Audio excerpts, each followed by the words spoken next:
আজকে আমরা জ্বালানি ও খনিজ সম্পদ বিভাগের পক্ষ থেকে Bangladesh Titas gas transmission and distribution PLC এর অবৈধ গ্যাস সংযোগের বিরুদ্ধে এই গাজীপুরের জয়দেবপুরের শালনা এলাকায় এই অবৈধ সংযোগের বিরুদ্ধে অভিযান চালাচ্ছি।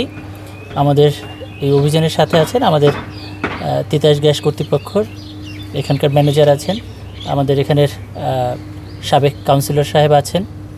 তো আমরা ইতিমধ্যে এখানে MK সোয়েটার নামক একটি ফ্যাক্টরিতে এখানে একটি অবৈধ শিল্প সংযোগের গ্যাস পেয়েছি। ইতিমধ্যে তাদেরকে 1 লক্ষ টাকা জরিমানা করা হয়েছে এবং তাৎক্ষণিকভাবে আদায় করা হয়েছে।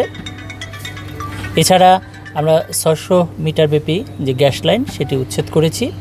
প্রায় 20টা বাসাবাড়ির 200 বার্নার কিল করা হয়েছে।